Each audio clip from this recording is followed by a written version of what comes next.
Ça s'est passé par une grosse nuit où il y avait une tempête de neige qui s'abattait sur le pays. Et puis on entendait à travers les châssis le vent qui sifflait. Puis soudain, du haut des airs, le pays qui ressemblait à un gros gâteau des anges, illuminé par des milliers de lampadaires, ben, il s'est fait souffler par le vent, mais d'un coup. Et puis le noir aurait dû tomber sur la terre. Mais pourtant, il y avait encore la lumière, puis c'est la lune qui, elle, a décidé de briller à l'énergie solaire. Puis elle donnait à travers la poudrerie, puis à travers la rafale, puis elle donnait à travers les flocons, puis les tourbillons, sur un monsieur qui était plus bas dans un chemin. Monsieur qui avait un chapeau rabattu, qui était appuyé sur un bâton, qui avait le foulard monté jusqu'aux yeux. Et lui, il grelottait dans sa paire de bottes. Il sentait plus ses mains, il sentait plus ses pieds. Puis il voyait bien que le chemin était fermé derrière comme devant. Et malgré les enjeux, malgré le froid et la froidure qu'il ressentait à travers son corps, ben, il y avait un maudit gros sourire. Parce qu'il voyait pour la première fois de sa vie danser devant lui l'éternité. Il était capable de lire, en dessous de ses propres malheurs, la beauté du monde. Puis on l'entendait. Merci! Merci! Merci!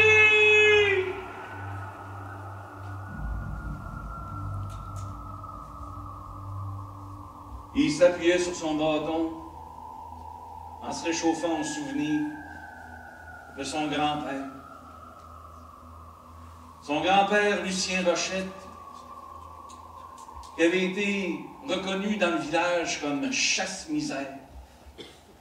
ce chasse-misère, eh bien, il y avait entre autres la faculté puis le pouvoir de raconter des histoires. Puis son grand-père Lucien, il aimait donc citer le jour où il avait hérité d'une grande terre. Une grande terre qui tu pouvais laisser tes yeux aller à perte de vue. Il y avait la charrue, les chevaux. Et Lucien dit ça partait. Il a eu beau travailler sa terre pendant des années, puis des années, à un moment donné, il a réalisé que tout ce qui poussait dedans, c'était de la misère. Ça poussait. Il y avait tellement de la misère accumulée que même sa grange avait sacré le camp par terre. Il a réalisé que son avenir, finalement, se résumait au cul de ses deux chevaux. Pas capable de voir plus loin. Ben, il y en a eu un moment donné, là, tellement ras la calotte qu'il a dit « Je décalisse! » Il a laissé sa charrue dans un champ, il est parti avec ses chevaux, jusqu'au milieu du village, puis Lucien a fait savoir qu'il était prêt à échanger sa paire de chevaux.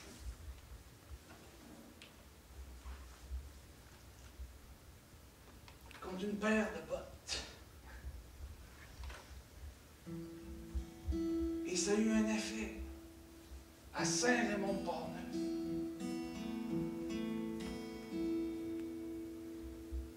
Un événement phénoménologique. On a vu sortir toutes les familles sur les perrons, les enfants, les hommes, les femmes, cordés les uns à côté des autres avec une paire de bottes. Parce que tout le monde voulait gagner la paire de chevaux. Puis il y a eu une file à Saint-Raymond-de-Port-Neuf, puis au milieu du village, Lucien Rochette qui essayait paire de bottes après paire de bottes. Non. Trop petite. Non, excuse-moi. Ah, non, t'as le versant trop talon. Ou, ton talon est en bois. Ben, je vais avoir l'impression de marcher comme un métronome. Gilles, ramène tes yeux larmoyants de Labrador. Je le fais pas par excès de zèle. Je le fais pour aller plus loin dans ma vie. Il faut que je change quelque chose. Ben, il a fait 3 jours et 3 nuits de s'embrionnage. Puis au bout de la 3e nuit, ben, il a trouvé sa paire de bottes. Sa paire de bottes, il allait comme un gant. Il savait que c'était elle. Il a eu un frisson. Puis il a donné ses cheveux. Ben, ça a été un coup de baguette magique illico. D'abord, dans un premier temps, ben, il a retrouvé un peu plus d'horizon devant lui, parce que les culs de ses chevaux venaient titiller. Il y avait de la distance pour penser et réfléchir. Puis dans sa nouvelle paire de bottes, eh bien, à lieu d'aller au champ, ben, il est allé au moulin assis, il a été engagé sur le temps, il est rentré avec les autres, puis ils ont commencé à travailler les madriers, les planches, les 2 par 4, les 3 par 8, les 2 par 6. Ça y allait par là. Puis tout allait bien. Mais il est arrivé 1929. La crise de cœur économique. Et le moulin, là, pété de la strate. L'économie venait d'être soufflée comme un verre de Murano. Puis on a vu les chaînes puis les cadenas devant les grillages puis les boss puis les patrons qui disaient « Il n'y a plus de job! Rentrez chez vous! C'est fini! » Fait que les gens sont retournés à la maison. Ils ont été vite dans le placard ou dans la cachette, trouver le bas de laine, puis ça tordait. Il y en a qui en avaient pour quelques semaines. Mais malheureusement, la plupart du monde était déjà à crédit. Alors, il y a eu un mal morose. Ça a commencé à se déverser, là. Tu voyais ça des yeux de la caissière, morose. Tu faisais ton épicerie, morose. Tu rentrais chez moi, sifflais un petit air, morose. Tu faisais l'amour avec ton homme, tu faisais l'amour avec ta femme. Morose. Puis même Leclerc, le jovialiste du village, le secrétaire de bonheur, avait des idées noires. Alors son meilleur chum, Lucien, il a embarqué dans sa paire de bottes. Il est allé jusqu'à chez Leclerc, il est rentré chez lui, puis Leclerc, en armoire à la glace, un homme taillé, il était en train de broyer. Il pleurait, accoudé sur sa table, il faisait signe à Lucien dans le salon. Va dans le salon. Mais dans le salon, Lucien a vu Morose en personne.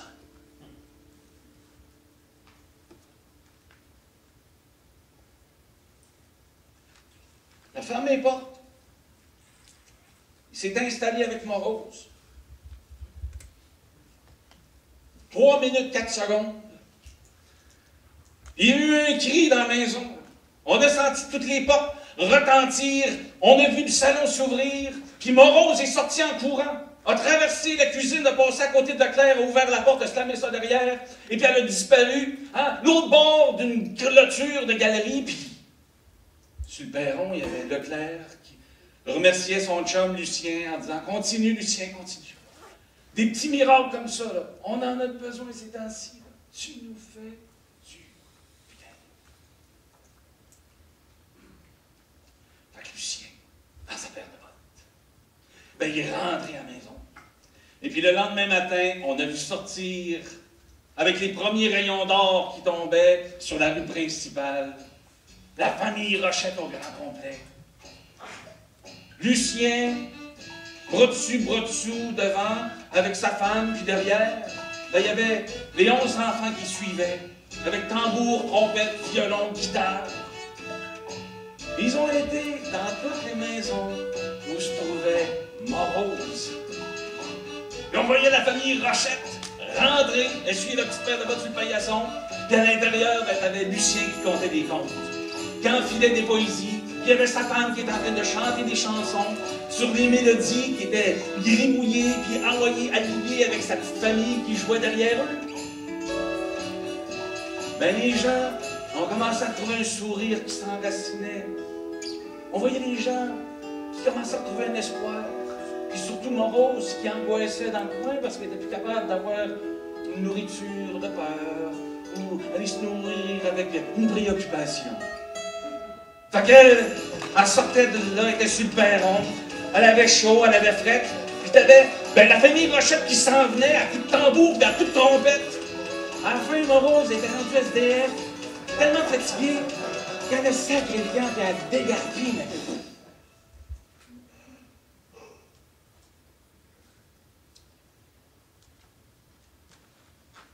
Mais Lucien, dans sa paire de bottes, il était fier. Parce que non seulement il avait créé le premier orchestre de Saint-Raymond-de-Port-Neuf, puis il y a eu la nouvelle qui disait que le moulin à scie rouvrait ses portes quelques mois plus tard. Fait que tout le monde est retourné, se sont fait engager, sauf Lucien, qui avait la paire de bottes croisées sa galerie, puis qui voyait passer les chums et les amis en disant « Viens-t'en, Lucien! C'est parti pour 20 ans! Ah ouais! »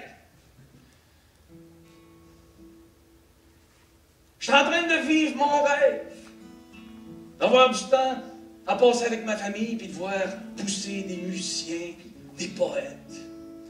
Ça ne me tente pas de me réveiller tout de suite, les amis. J'irai vous retrouver plus tard, s'il faut.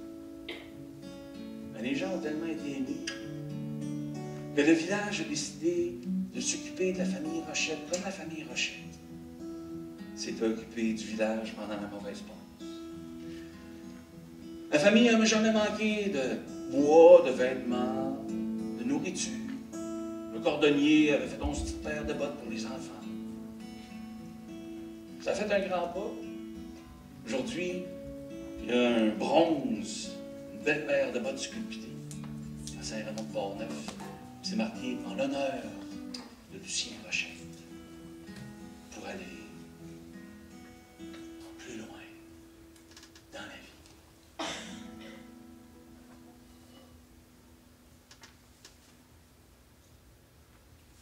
Puis son petit-fils de 60 ans, il relottait dans sa paire de bottes en pensant à lui. Son grand-père, le beau grand Chasse-Morose, le Chasse-Misère. Son grand-père qui était le tronc de l'arbre généalogique. Et lui, merci! merci! Puis il n'était pas capable de s'empêcher de penser au deuxième chasse-misère de la misère. Dans sa famille, après son grand-père, c'était son oncle. Son oncle, Polo. Polo. Son oncle Polo, sciemment puis consciemment, il avait décidé de s'occuper de transmettre la poésie du quotidien à son neveu. Puis pour transmettre la transmission, eh bien, il avait dit à son neveu, à tous les jours, tu viens me voir. Tu vas fermer tes yeux, je vais ouvrir la carte du Québec, tu vas laisser tomber ton doigt, puis où ton doigt tombe, ben, on va prendre mon avion. Puis on va aller voir qu'est-ce qui se passe en dessous de ton oncle. C'est pas génial, ça? Hein, t'as-tu le plexus solaire, là, qui vire, toi, comme un hamster? T'avais les yeux pétillants de son neveu qui attendait, c'était épouvantable. Hein, le matin, il passait pas assez vite, il traversait le champ de framboises, sautait à la clôture, il arrivait, Polo, Polo, Polo! Puis Polo, ben, il sortait à la carte. Ferme tes yeux, Pierre. Puis son neveu laissait tomber son doigt, pouf! Chefferville. Wow! Attache ta tuque, on décolle. Puis après avoir fait le tour de l'appareil, les ailes, le moteur, check l'huile, check le gaz, hein, pour toute sa ceinture de sécurité, il s'assoyait, il bouclait. Polo startait le moteur.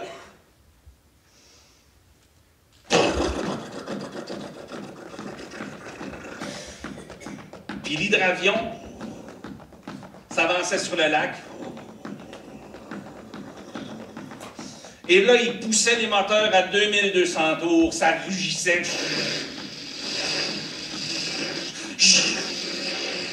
Puis il tirait sur une manche à balai.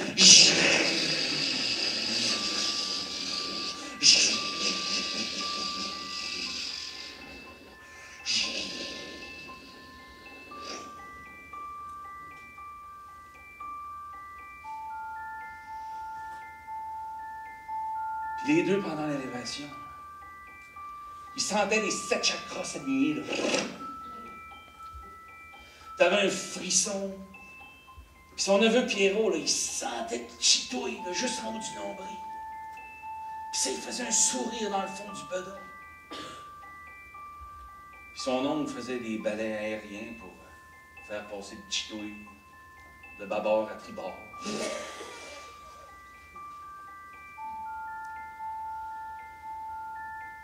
Il passait au-dessus des grandes rivières. Puis il l'amenait bien loin dans le territoire. Il voyait les secrets qui se dévoilaient, puis il voyait les grandes plaines de lichen. Puis au loin, il voyait des gros lipettes, pas de chocolat. Ça flottait dans le ciel. Puis il prenait tout le temps le plus gros lipette, puis il disait, « Retiens ton souffle, hein, on va passer au travers. » Puis l'avion...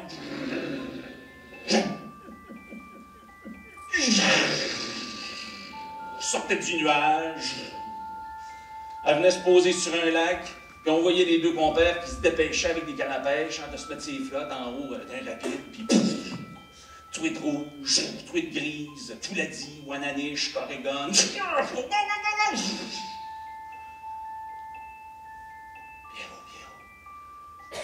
sens-tu le thé du Labrador? Hein? On a-tu un beau pays, Pierrot? Regarde-moi ça. Oh, oh, oh, oh. Puis ça sent la soupe de ta tante Yolande, petit gars. Ah ouais, viens-t'en. Avant qu'elle s'inquiète, on rentre. Puis rembarquer dans l'avion.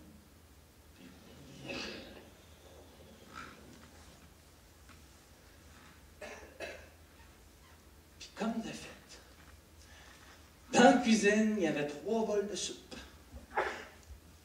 Un pour Pierrot, un pour Polo, puis un pour Yolande. Puis Yolande, elle s'informait, puis les grands voyageurs. Hein? Qu'est-ce que vous avez vu comme ça? Puis son neveu, là, il disait, c'est fantastique, ma tante. C'est génial! On a vu des affaires merveilleuses! Puis pendant qu'il s'exprimait, ben Yolande regardait son Polo, puis Polo. Elle savait que c'était son homme. Le beau poète du quotidien. Parce que Polo, il n'a jamais eu beaucoup d'argent. Puis son avion, c'était 2 gérons. Tourner sur l'horizon, par exemple. Puis elle les voyait. Les deux. Tous les après-midi.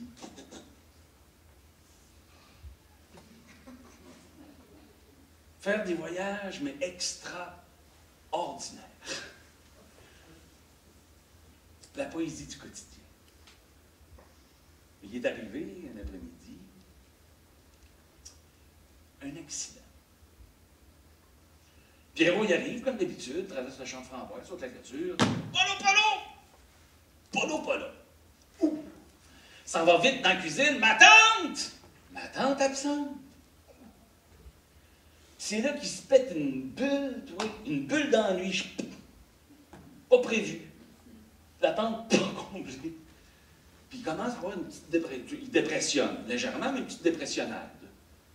Fait qu'il est contraint, il s'assoit, c'est les marches du perron. Puis soudain, le temps redevient long. Puis à ses côtés, il y a une présence. Mais tu sais, une présence qui pousse. Il n'y a pas le choix. Puis quand il s'est reviré, ben, il est tombé face à face avec Moreau. Qui s'était trouvé un petit ami pour passer l'après-midi. Oh. Sauf que Pierrot, c'est là qu'il y a eu le déclic, parce que son oncle avait toujours interdit de faire des vols solo. Il disait, t'es trop petit, c'est trop dangereux. Mais vu que Morose est là, ça fait un duo. Fait que lui, ben, il embarque dans l'avion, il se tape, il ferme les yeux, il se rappelle tous les mouvements et les manœuvres que son oncle faisait, il pousse les moteurs. Il tire sur le manche à balai, tu sais.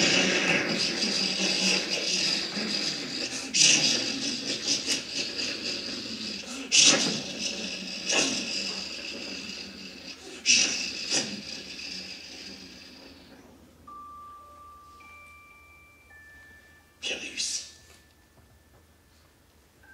à décoller solo. Puis il sentait tous les frissons. Il sentait son corps, puis des éclairs au diapason, puis il y avait des chitouilles dans le fond du bedon. Il était capitaine de son imagination.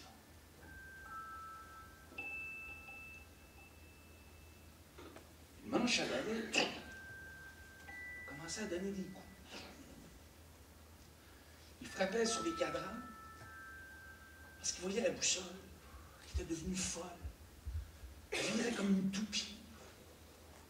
Puis soudain, l'avion s'est décroché du ciel.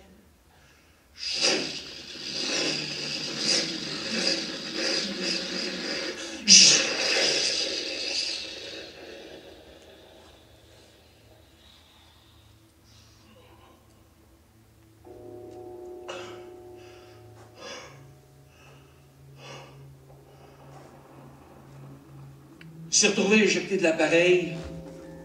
Il s'est retrouvé dans un banc de neige à quatre pattes. Puis le petit sentait entre les doigts le froid qui mordait la peau. Puis il s'est frayé un chemin à travers les bancs de neige. Puis il y avait la rafale puis la poudrerie qui fouettait le visage. Puis au loin, il voyait quelqu'un. Merci! Merci! Puis l'homme sous le chapeau s'est retourné avec son visage, avec ses yeux radieux, avec son corps taillé dans l'énergie. Puis le petit se rendait compte que c'était lui. Il était en train de se rêver. Il se voyait. Dans l'embarras, dans un banc de neige, en train de mourir frigorifié, puis il entendait sa voix. Quel est ton rêve? C'est pour quand? Qu'as-tu fait pour ton rêve aujourd'hui? Et en quoi ton rêve s'occupe-t-il de la beauté du monde? Quel est ton rêve? C'est pour quand? Qu'as-tu fait pour ton rêve aujourd'hui? Et comment ton rêve s'occupe-t-il de la beauté du monde?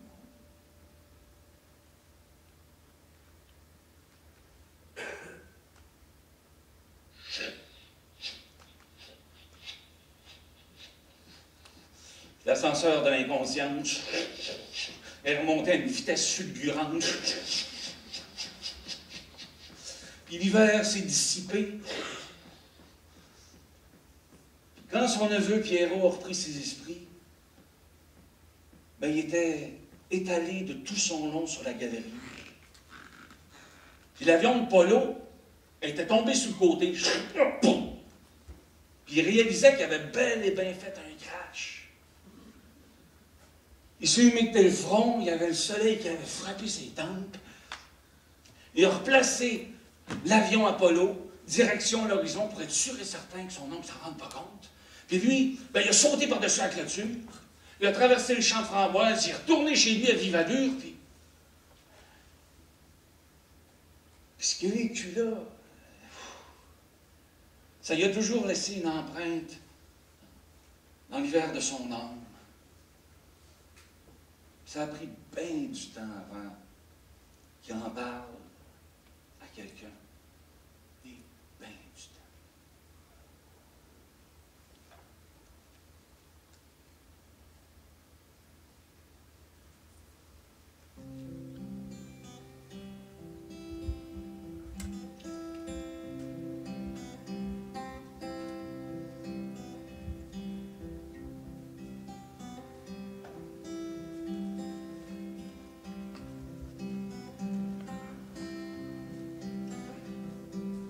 La famille est déménagée un jour de Saint-Raymond-de-Portneuf.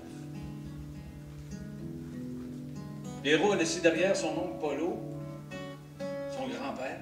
Puis il a suivi la famille jusqu'à La Tuque.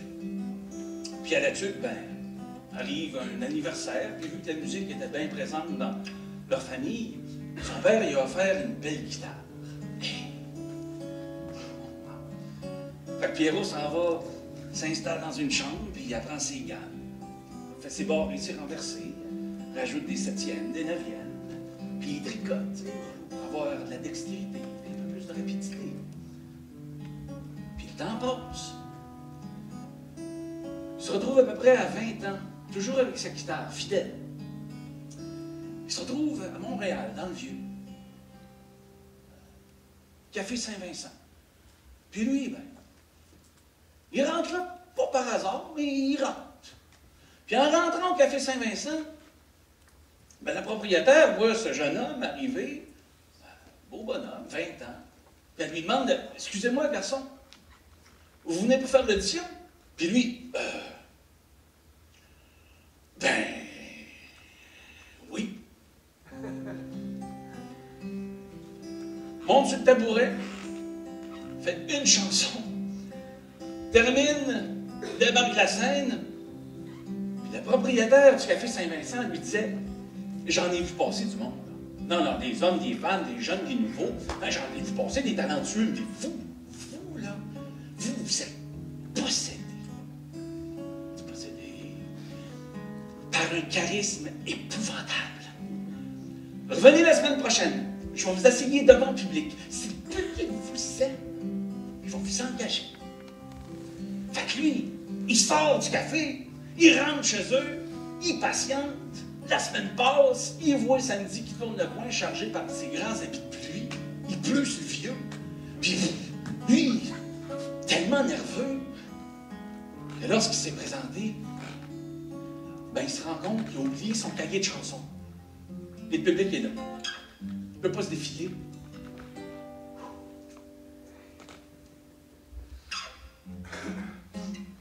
Il chante la seule chanson par cœur. La bohème, sur les dits, tu es jolie. Oh, la bohème, nous ne mangions qu'un jour sur deux. Andi, la di di di, la di di, bra di di di di, da da di, na di, da da da. Puis pendant ce temps-là, le public, c'est deux. Un beau petit couple fusionnel, ça s'embrasse à bouche, à tort, puis à travers, ça l'écoute même pas. Puis lui, ça fait 5 fois qu'il fait la bohème, 7 fois, la bohème. Puis la propriétaire sort de son bureau, elle vient voir le public, puis elle demande alors, excusez-moi, yeux, mais remplis d'étoiles comme la Voie lactée, puis ils disent « C'est la plus belle soirée de notre vie, madame. C'est merveilleux. » Elle a dit « Engagé. » Pas le lait.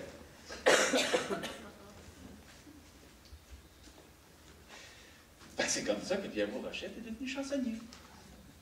Avec sa guitare. Yes! Puis, il était propulsé. Ça a été phénoménal, la bébelle, là. Le tir roche à 200 000 à l'heure. Les portes se sont ouvertes, les salles de spectacle, les boîtes à chansons.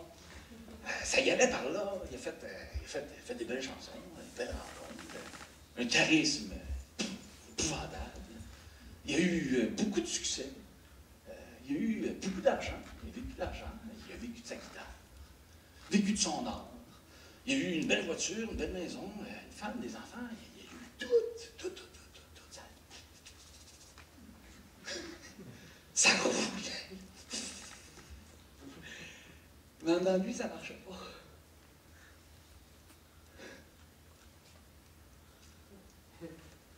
Il y a quelque chose qu'il ne voulait pas. Parce que, inévitablement, il se retrouvait toujours au carrefour des préoccupations. À travers le monde, à travers la foule, ça ne faisait pas de sens. Fait qu'il s'entêtait, il écrivait encore plus de chansons, il prenait tous les contrats qui passaient, il partait dans des tournées, mais épouvantables, puis quand il revenait chez eux, ben, il était toujours de plus en plus écartelé. Mais après un certain temps, il a mis le bobo en dessous du doigt. Il avait trouvé quelque chose.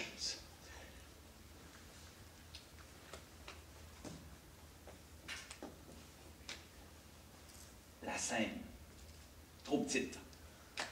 C'est ça, la scène était trop petite.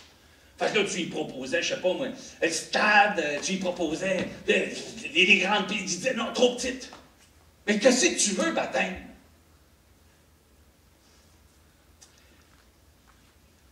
Mon rêve ne pourra pas s'épanouir d'une manière totale. Ce n'est pas des chansons que je veux faire. C'est une œuvre d'art sociale. Une œuvre d'art sans limite. Puis, ça me prend le théâtre de la vie. Parce qu'il est inspiré par son grand-père, puis inspiré par son oncle Paul. Il voulait devenir un chasse-misère. Ça a été un long cheminement. Un long cheminement, mais traversé de questions, puis d'embûches, puis surtout, de doutes, mais abyssal. Alors la nuit, il laissait dormir sa femme. Puis sans faire de bruit, Pierrot se retrouvait dans son canapé.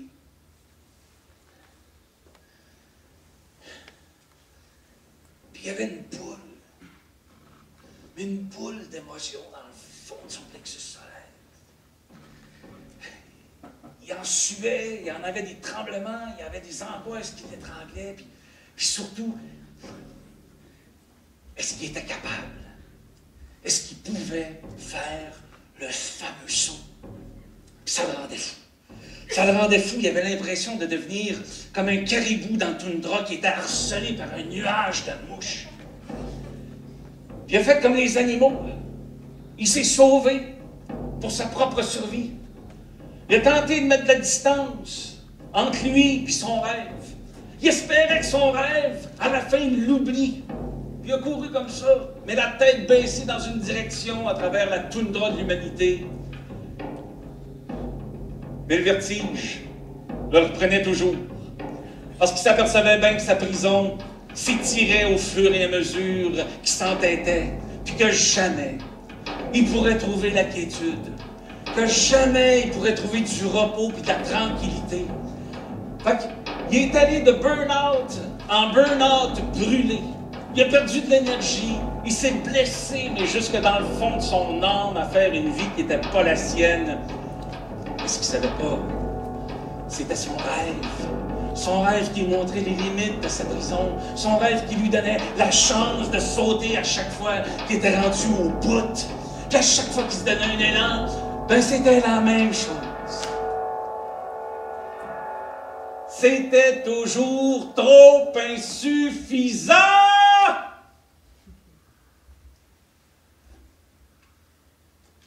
Puis il tombait pas plus loin que son canapé.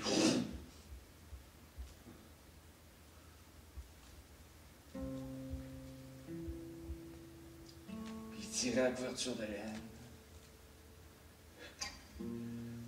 Puis il broyait toute sa tête.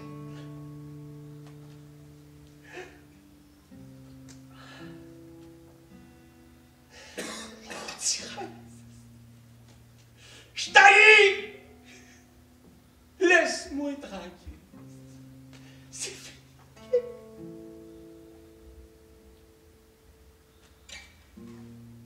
Puis il y avait des voix. Veux-tu être ou pas être ton rêve? Je sais. Je suis fatigué. Je t'amoure. J'ai plus rien dans le corps.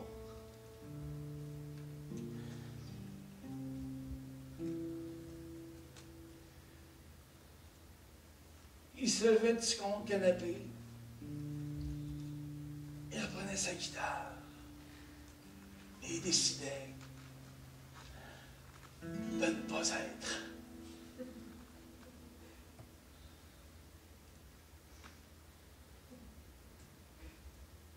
Pendant 35 ans. De chanter caché derrière sa guitare sur des scènes à la vue de tout le monde. Pendant 35 ans, il a occupé le rêve de quelqu'un d'autre. Parce que le quelqu'un d'autre, il devait être dans la salle, en attendant que le rêve se libère, mais quand le rêve est occupé, t'attends. Pendant 35 ans. Puis au bout de 35 ans, il était rendu morose. Avec des poutres pour y soutenir le visage, les yeux, le sourire. Mais dans les coulisses, ça s'écroulait comme des édifices.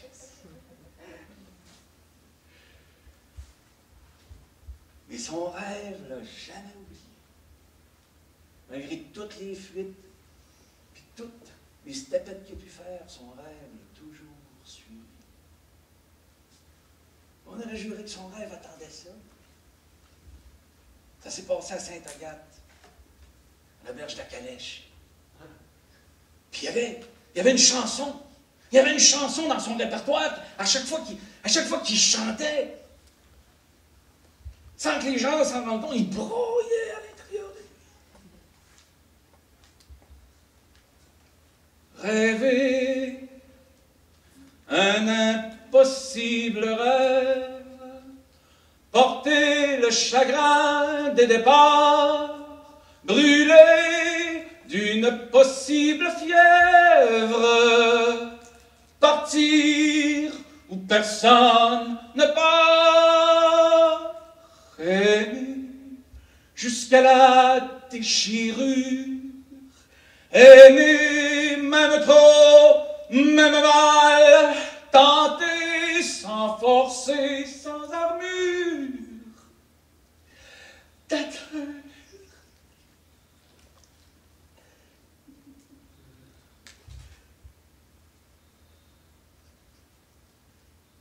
J'en peux plus! J'en peux plus!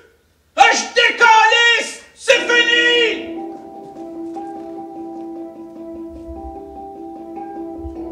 Il est sorti par les coulisses. Il a pogné son char, il est descendu jusqu'à Val-David, il rentre dans sa maison, puis sa femme, elle voit rentrer, elle dit, voyons, Pierrot, mais t'es pas en train de chanter. Mais Pierrot, mais qu'est-ce qui se passe, Pierrot? Viens t'asseoir. J'en peux plus. Ça fait 35 ans que j'en peux plus. Mon rêve me laisse pas tranquille. Mon rêve me laisse pas respirer. Puis je pourrais pas vivre mon rêve entre les 4 murs de cette maison-là. Il est plus fort que moi.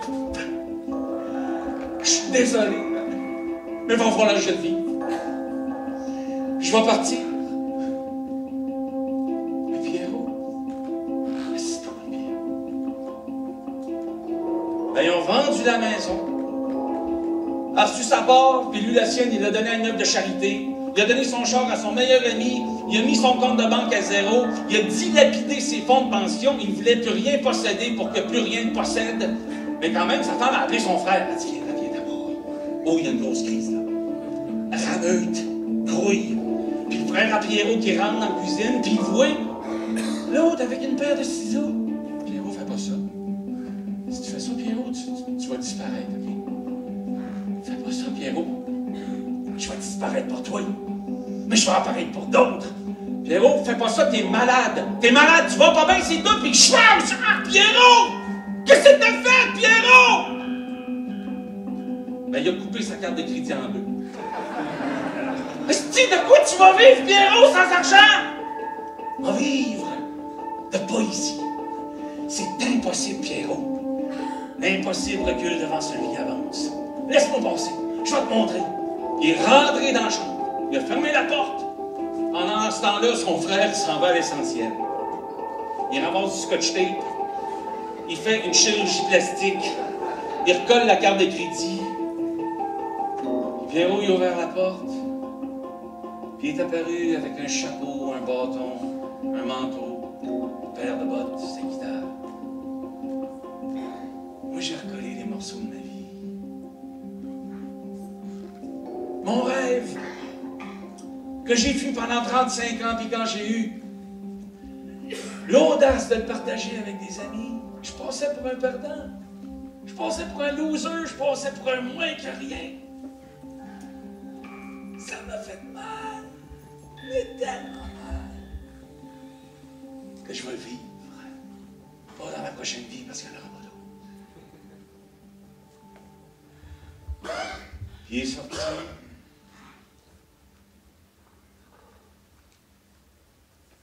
Il s'est agenouillé sur le perron.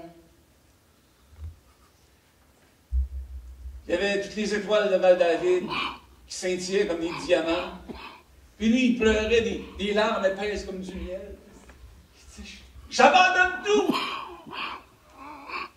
Je vais partir vagabonder à travers le Québec pour aller voir des gens qui pleurent, qui ont mal dans le fond de l'âme. Je vais les écouter, je vais leur payer un café. Comment tu t'appelles? Je vais aller dormir avec les itinérants, ceux qui font peur. Je vais aller me coucher avec eux autres pour savoir c'est quoi leur nom, c'est quoi leur vie. Je vais leur écrire des chansons pour les transporter.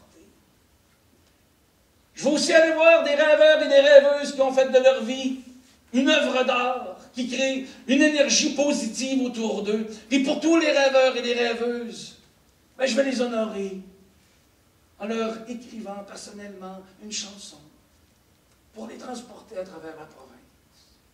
Je ne serai plus jamais en retard. Je ne serai plus jamais en avance. Je vais être dans le temps absolu. Je ne vais jamais demander à manger. Je ne vais jamais demander à coucher. Je ne vais jamais demander de transport. Puis je vais faire vœu de chasteté. Tout ce que je veux savoir, est-ce que l'univers va s'occuper de moi comme moi je m'apprête à m'occuper des autres? C'est ma question. Et je l'aime assez pour la marcher. Puis il a appuyé sur son bâton.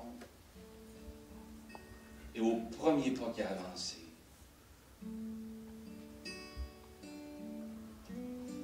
il était devenu vagabond. Vagabond céleste.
route 138. Direction Natashquan, Festival de contes Inukadi. Arrive au bout, Benoît et moi, on s'en va raconter une histoire qui s'appelle Source. Et puis, une fois qu'on sort de la salle de spectacle avec les autres conteurs, les autres conteuses, puis les gens du festival, ben, il y a un de nos amis, Richard Fontaine, un Inuit, Feu M. Fontaine, un peintre de Malioganam, qui vient nous voir, puis qui nous amène en dessous du Chapoutoine, qui est une grande tente style HLM, où on peut rentrer 60, il y a un tapis de sapin, ça diffuse. Puis à l'intérieur, ben, il y a une douzaine de personnes qui sont en train d'écouter un monsieur sous un chapeau, il y a le bâton qui est à côté dans la toile, il y a sa guitare, puis on voit bien qu'il se passe quelque chose, il y a 2, 3 personnes qui sont en train de pleurer d'émotion, de beauté, ou de je sais pas quoi. Puis une fois qu'il est terminé, les gens s'en vont. Et Richard Menoutan vient nous présenter. Simon, Pierrot, puis Pierrot, il dit comment? Qu'est-ce que tu fais? Puis je dis, ben moi je suis conteur, je suis au Festival Inukadi. Ah! Un conteur! Ah, ben ça c'est génial! Mon grand-père, là, Lucien Rochette, c'était un merveilleux conteur. Si un jour on a la chance, je te conterai bien l'histoire de sa paire de potes. Ah oui, puis vous, qu'est-ce que vous faites? Moi, ça, je suis rendu vagabond. Vagabond céleste. Puis qu'est-ce que ça fait, un vagabond céleste? Ça fait 5 ans que je vagabonde la beauté du monde. Que j'ai plus rien, que j'ai tout donné. Puis je m'en vais rencontrer des rêveurs et des rêveuses. Je m'en vais rencontrer des gens qui pleurent. Je m'en vais rencontrer des gens qui habitent dans la rue. J'ai écrit 100 chansons pour 100 personnes que j'ai rencontrées. Puis quand il me dit ça, je me dis, waouh! Ça, là, c'est un genre de personnage de conte qui s'est évadé d'un livre.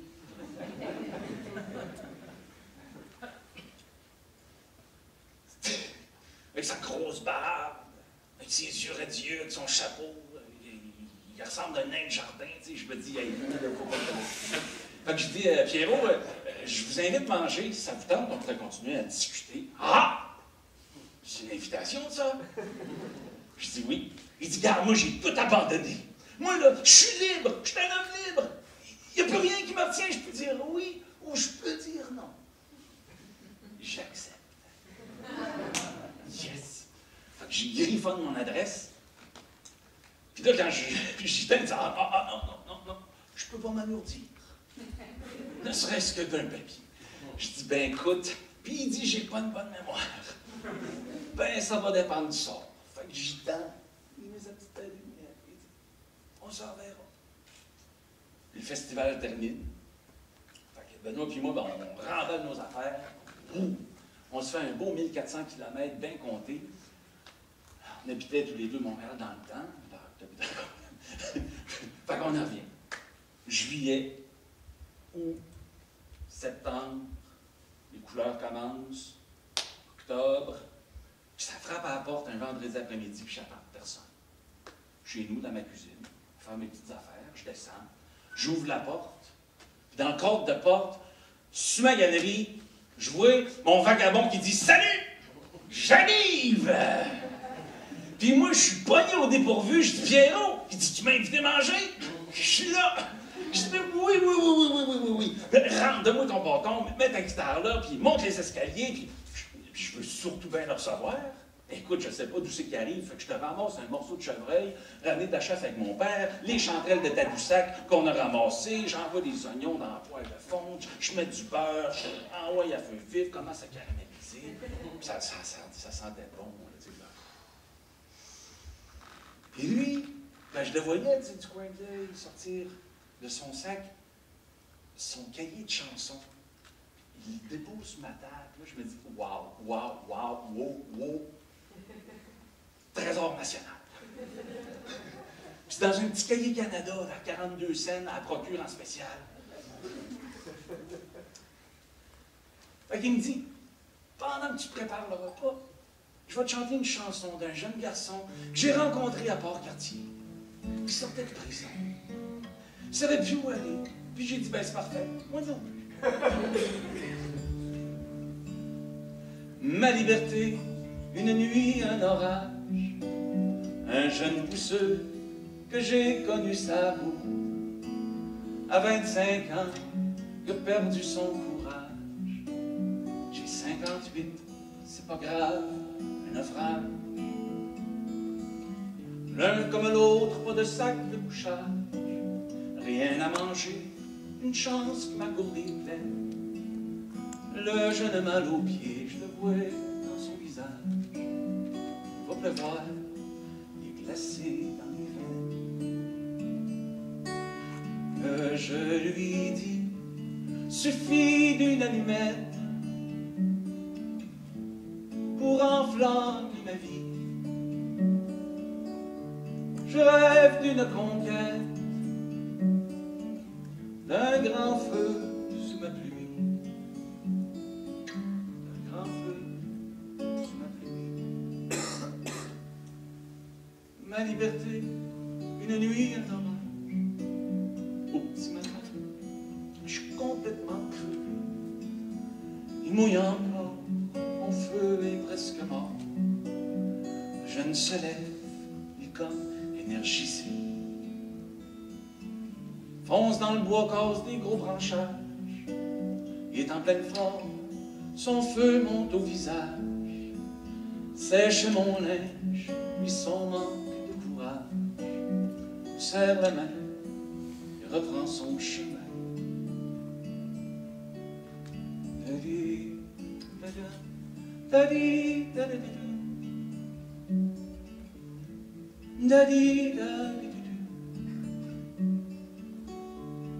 Il refermait son petit lit.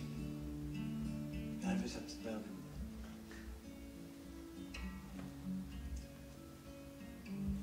Merci Pierrot. Merci. Es-tu prêt à manger? Je cherchais des assiettes. Puis on mangeait. Puis on parlait, on échangeait. Tu ne demandes jamais à manger? Jamais. Ben, comment tu fais pour manger? Ah. Quand t'es rendu vagabond céleste comme moi, que t'as plus rien qui t'appartient, t'as juste à dire, univers, nourris-moi comme les petits oiseaux. Ben non seulement, l'univers t'envoie de la nourriture, mais en plus, il t'envoie des petits oiseaux qui vont avec. Mais des fois, c'est long. 5 fois, j'ai manqué mourir. T'imagines-tu l'expérience du corps? Il n'y a rien de plus fort que le vécu. 5 fois dans ce corps-là qui te regarde, puis que tu contentes, puis que moi qui te contente. 5 fois. Mais l'univers s'est servi de l'une de ces fois pour me faire un cadeau d'une valeur inestimable, pour m'apprendre qu'il suffit d'une seule personne pour te nourrir le restant de la vie, puis c'est une boulangère. J'étais assez timide. Il pleuvait. J'étais mouillé. Puis les gens avaient peur de moi. T'imagines-tu un vagabond mouillé? Puis elle a traversé le boulevard. Elle est venue direct à moi avec un pain chaud puis un café. Elle m'étendait. Et moi, j'avais rien demandé. Je triche pas avec mon rêve. Je l'entendais qui disait, je sais que je vais nourrir l'humanité si vous acceptez. Ah, mais vous pleurez, monsieur? Oui, ça. J'arrose les fleurs de votre bonté, madame.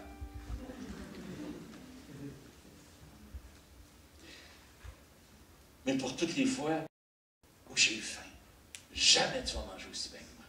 Jamais. Parce que quand les gens ont la gratitude, puis qu'ils sont capables de vaincre la peur d'ouvrir leurs portes, puis qu'ils t'invitent chez vous, ben tu manges comme un prince. Ils sont tellement honorés d'avoir un vagabond au bout de leur table, ils sortent ce qu'ils ont de meilleur dans leur frigidaire, puis dans leurs dépenses. Et moi, je regardais ce que j'avais préparé pour un vendredi après-midi, j'avais mis le paquet. Il m'a fait servir, mais une vérité, là, chauve, fraîche. Alors, il repartait avec sa guitare, son bâton. Mais avant qu'il parte, je le réinvitais, puis il avait la délicatesse d'accepter. Fait qu'il est revenu bien des fois à la maison. Je préparais le repas, puis à la fin, je me demandais qui nourrissait qui. Lui, il sortait son petit cahier de chansons, mettait sa paire de lunettes, puis il disait, je vais te chanter. Page 57. Une famille que j'ai rencontrée. La femme, il n'est pas pareil comme les autres. Lui, il a juste 5 ans. Puis moi, je suis sa maman de 9 ans. Quand Justine débarque de l'autobus et qu'elle rentre dans le restaurant, on dirait qu'elle est la seule qui comprend que derrière ma guitare, il n'y a que du vent qui charrie les feuilles perdues entre l'automne et le printemps pour que mes yeux deviennent pour elle des beaux grands flocons blancs et tombent lentement sur un sourire d'enfant émerveillé.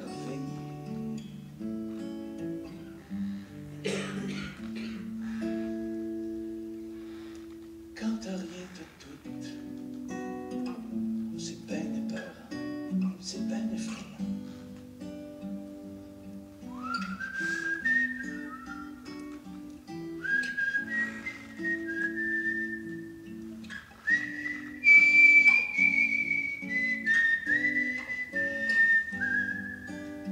Il a enlevé sa petite paire de lunettes. Il refermait son cahier.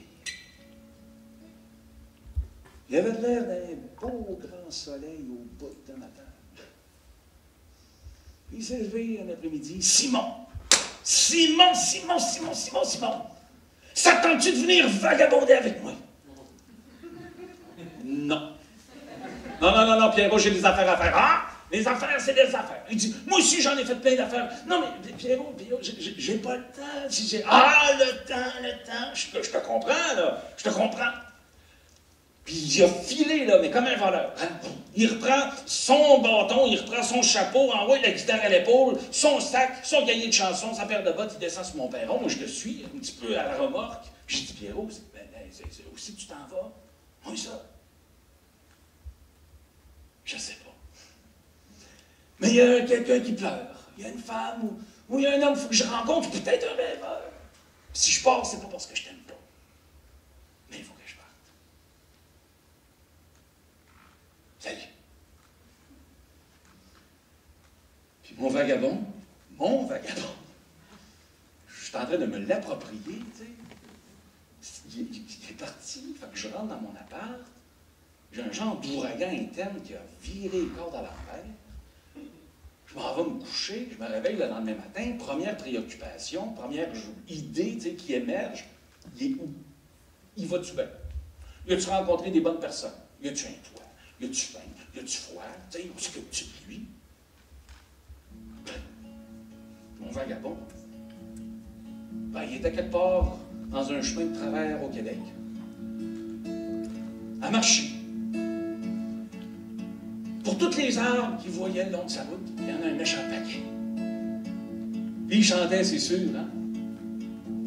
Une vieille route de campagne quelque part, une vieille grange abandonnée avec de la paille dans laquelle je dors.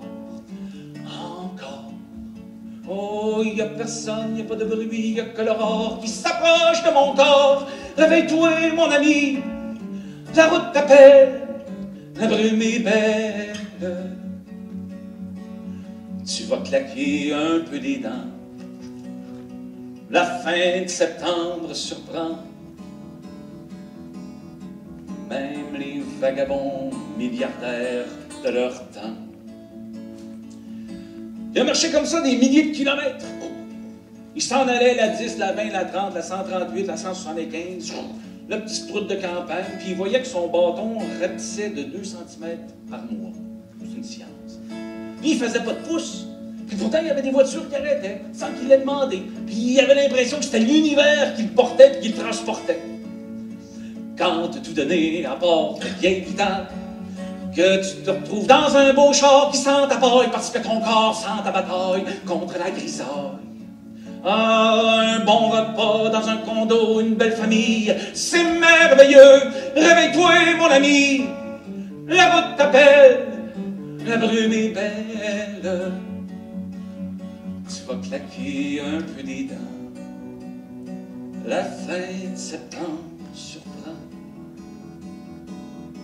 même les vagabonds milliardaires de leur temps. Qui se retrouvaient à coucher dans les forêts, sur la pelouse des cimetières, abriés par l'aurore, réveillés par les crépuscules. Puis de temps en temps, il croisait son grand hôtel. Ah, une maison pour itinérants. Ah, là, c'était le palais. Il rentrait, puis à l'intérieur, ouais, t'avais toutes sortes de monde. T'avais ceux qui tremblaient, ceux qui fumaient 8 cigarettes aux 8 minutes. Ça toquait, ça écrasait, t'avais le Vésuve du cendrier. Puis il voyait bien hein, que dans le bureau de la directrice, ou je sais pas, moi, celle du staff, ben, il y avait elle qui voulait son rush de coke, puis elle disait non, mais madame, prenez ma fille, je peux pas m'en occuper. Faut que j'aille ma dose, Puis il y en avait un autre, tu sais, comme ça.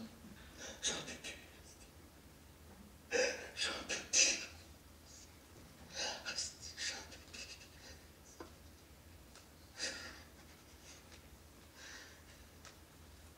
Le vagabond s'approchait en disant « T'en peux plus? C'est fantastique! Mais c'est génial! Moi, j'ai marché 800 kilomètres pour venir te voir, juste t'entendre dire « T'en peux plus! » Parce que pour toi, enfin, la poésie du quotidien peut commencer. Il peut y avoir quelque chose de nouveau. T'es au bout! Puis il ramassait le pleur du gars qui n'en pouvait plus, puis le pleur de celle qui était complètement isolée, puis il mettait ça dans sa besace, à côté de son cahier de chansons. Il passe au salon. C'est là qu'il a bien compris. Dans le Lazy Boy, la plus belle place, hein, la plus confortable, ben il y avait Morose en personne. Ah ben ça n'a pas fait. Il a sorti sa guitare, il a chanté 3 jours, 3 nuits, tu sais, multiplié par 4. Puis il en a donné de la note, puis il en a donné des poésies, puis il en a donné pour tout le monde un gros gâteau d'anniversaire. Puis il voyait les itinérants qui commençaient à taper des mains, puis entre eux, ça dansait dans le salon, puis il a vu, puis là, il était ému, le plus beau sourire. C'était une vieille dame. Il ne restait plus qu'une dent dans la bouche. Mais elle ne souriait pas pour le paraître.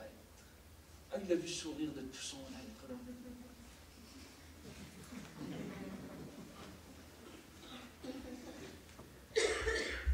Elle souriait avec le cœur, puis il voyait bien que c'était du bonheur. Puis pendant qu'il y avait du bonheur comme ça, là, ben Morose s'est levée parce qu'elle avait mal au cœur. À la sortie de là, elle était sur le perron pour prendre un petit peu d'air, mais sauf que t'as le vagabond qui s'en allait avec sa guitare. T'sais.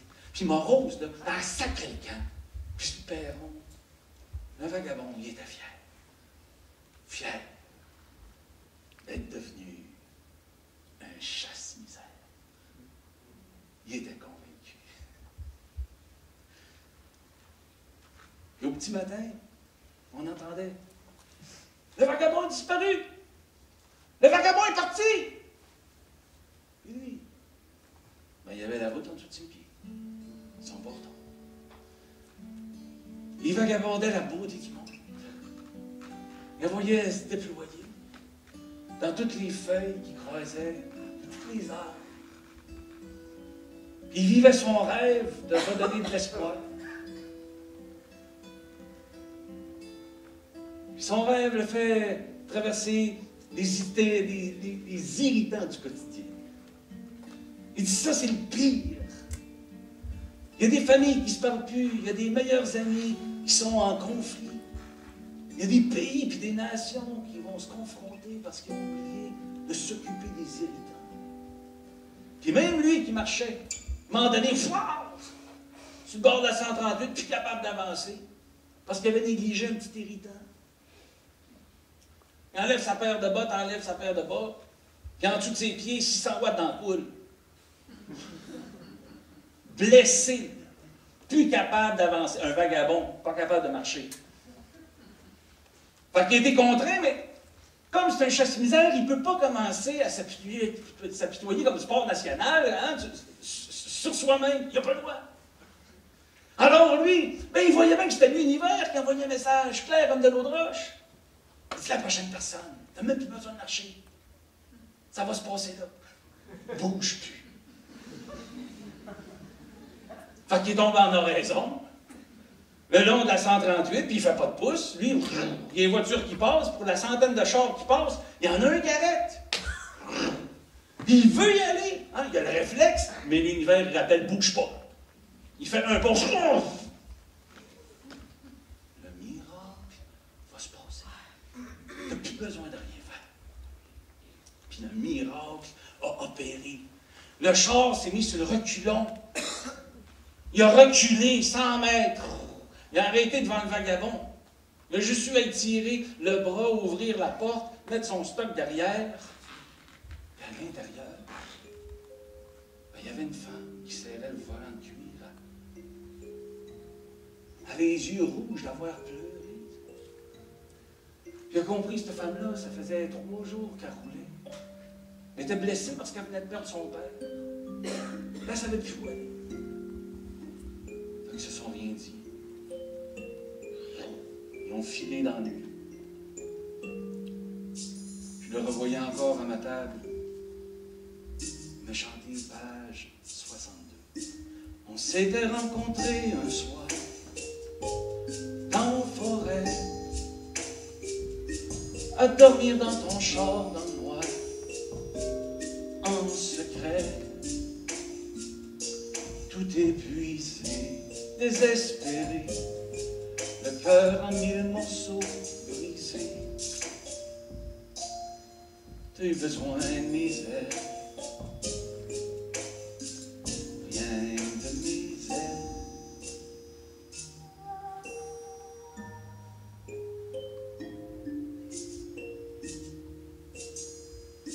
Tu m'avais ramassé sa roue, malgré tes doux. Tu m'as dit que c'est en voyant ma guitare, t'as eu confiance en mon regard. Tout épuisé, désespéré, le cœur par un destin usé. T'as eu besoin de mes bras, rien de mes bras.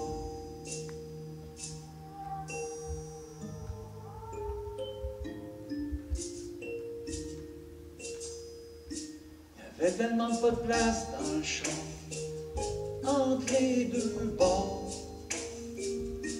que t'as dormi la tête contre mon ventre, mais agrippé autour de ma jambe. Tu respirais comme une enfant qui dit papa, j'ai mal en dedans. T'as eu besoin de misère, rien de misère.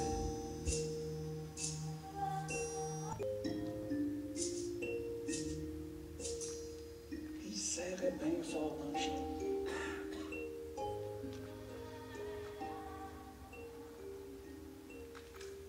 Puis quand le petit matin a doucement levé la toile avec l'aurore, ben ils se sont regardés. Et elle a continué son chemin. Elle l'a laissé sur le bord de la route. Ils ne se sont jamais revus. Mais encore aujourd'hui, ils ne se sont jamais oubliés.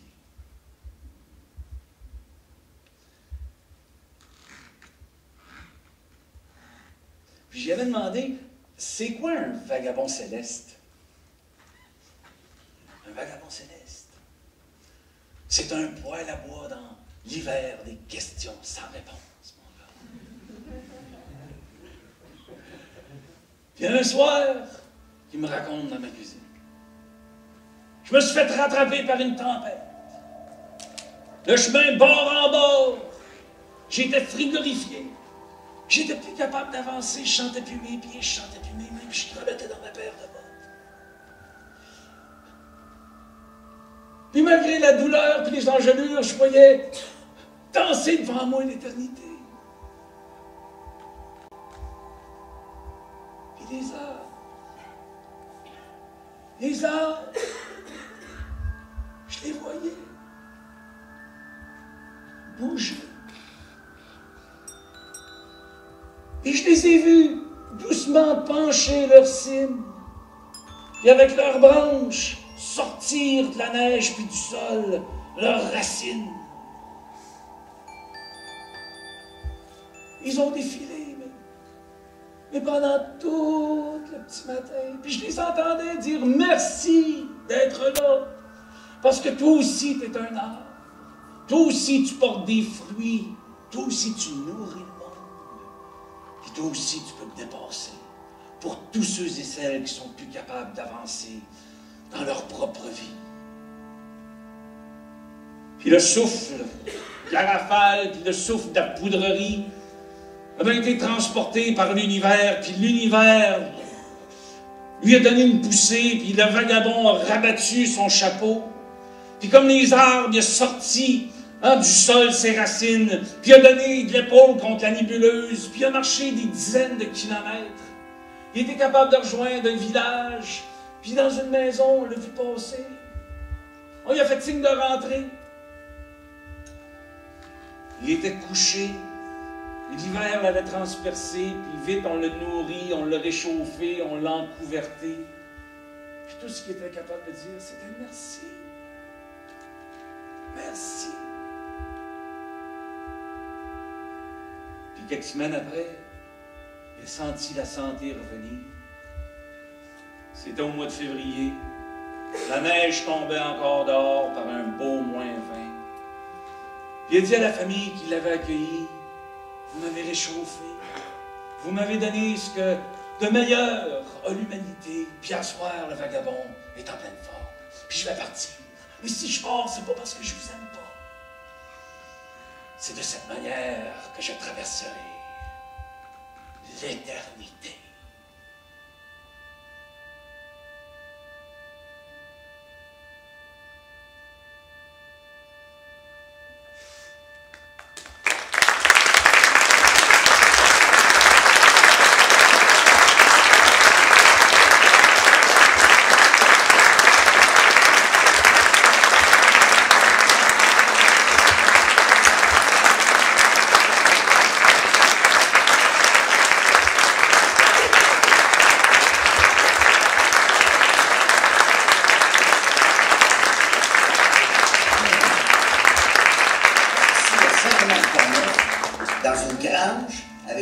Pour essayer de faire marcher la terre de son oncle. Il a changé ses chevaux comme une paire de bottes pour aller plus loin dans la vie. Et mon grand-père, c'était un poète. Et le jour de mes 60 ans, j'étais squatter, c'était le 12 décembre 2007, avant que je prenne la route pour Toronto en plein hiver. Et Woodard a filmé mes 60 ans. Et je suis devenu l'homme que je voulais aller, que je voulais devenir. Pas le scène, pas rien qui possède pas rien, heureux. Et transportant ce que mon grand-père et mon oncle Paul m'ont appris. Sans rien demander à personne. La poésie. La poésie. Je sais pas si tu vois, d'être capable de lire la beauté du monde en dessous des valeurs qui t'arrivent. Manque pas l'eau, là. Mais à marcher la nuit, puis je marchais pas. C'était des arbres qui avançaient vers moi lentement. Qui me disait merci d'être là.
c'est un grand voyage à travers le vagabondage pour aller plus loin dans nos vies.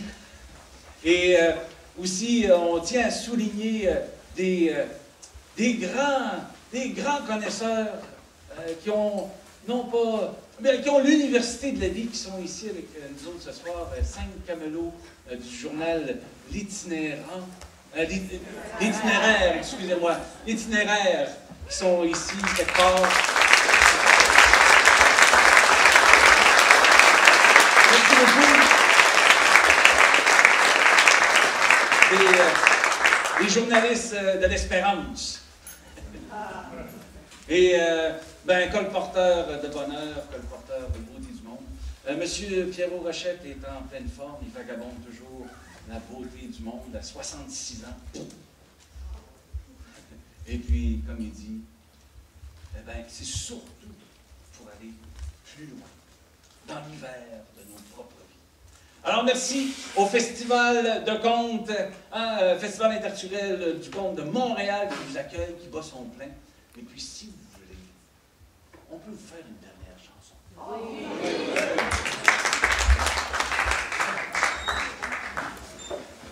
Il se ramasse dans un petit restaurant entre La Tuque et Trois-Rivières. Et puis, le chasse-misère. J'ai demandé, mais c'est quoi un chasse-misère? Il dit, garde, j'ai pas le droit de m'apitoyer sur mon âme, sur mon sort. Alors, quand je rentre, mouillé par une pluie de toute la nuit, je vais la sublimer. Parce que j'ai pas le droit de m'apitoyer, je vais dire, j'ai été réveillé par la rosée du matin. Puis tout le monde sait que je suis en train de mentir, mais je mens pas. Je sublime. Et puis il n'y en a pas un qui va avoir le culot de se lever en disant, maudit menteur. On sait qu'il y a plu toute la soirée. La rosée du matin, c'est pas vrai. Non. Ça attire ben trop de respect, puis ben trop d'osmose sur le courage. Fait qu'il y en a tout le temps un qui dit, veux-tu un café?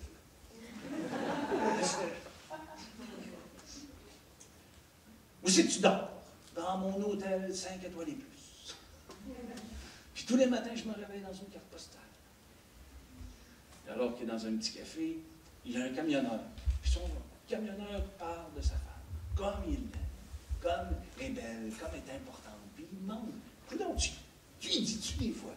Puis le camionneur, non. Je démontre. Mais dans ma vie, puis dans ma famille, on nous a jamais appris à dire quelque chose de pareil du je t'aime. Moi, je dis pas ça. J'ai jamais vu mon père, puis moi, je sais pas comment faire. Il dit, toi, tu l'aimes tellement ta femme. Je vais partir 2-3 jours dans la forêt. Je vais aller écrire une chanson pour qu'elle sache comment, puis combien tu l'aimes. Puis quand elle va être prête, on ira ensemble. Puis je vais y chanter. Fait que 3 jours après, il sort du bois.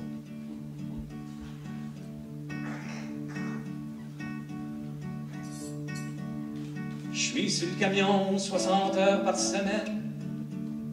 Je t'aime. Des fois, je triche un peu. Je fais des heures pour nous deux. On dormira plus tard. Quand on sera des beaux vieux. Je pense juste à toi et j'ai hâte à la fin de semaine. Je t'aime. T'as cogné du marteau. Tu fais du gâteau, t'es si belle au fourneau, mais je veux mieux pour ma reine.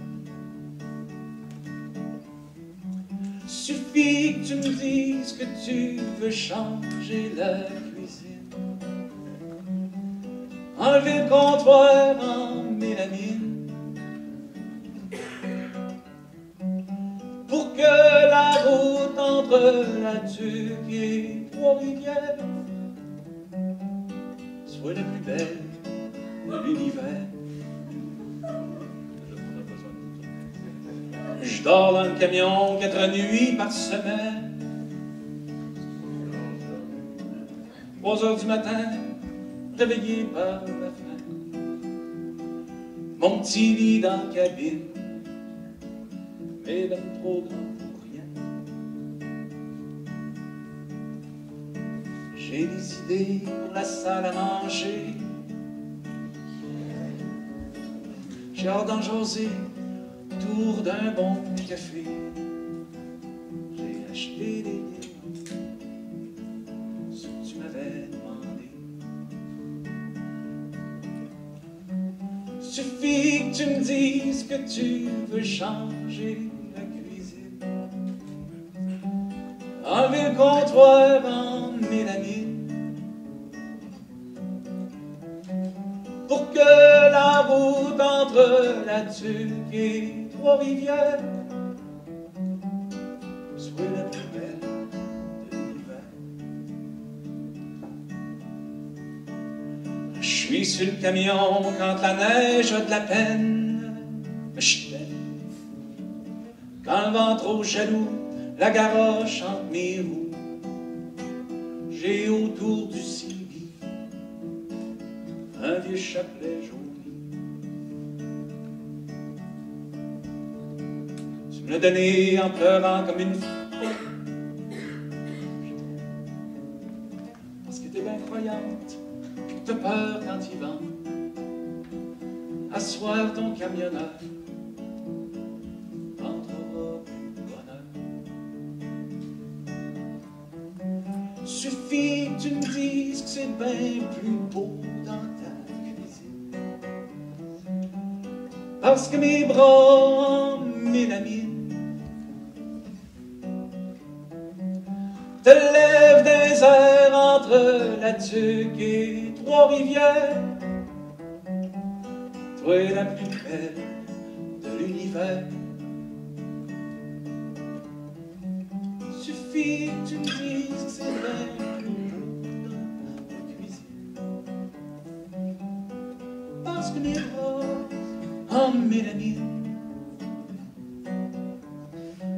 te lèvent au loin entre la Tuque et Trois-Rivières. Toi la reine de mes je t'aime, toi la reine de mes je t'aime.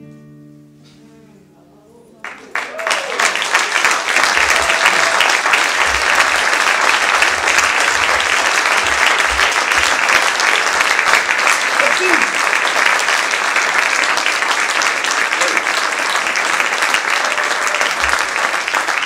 Benoît Rolland à la musique.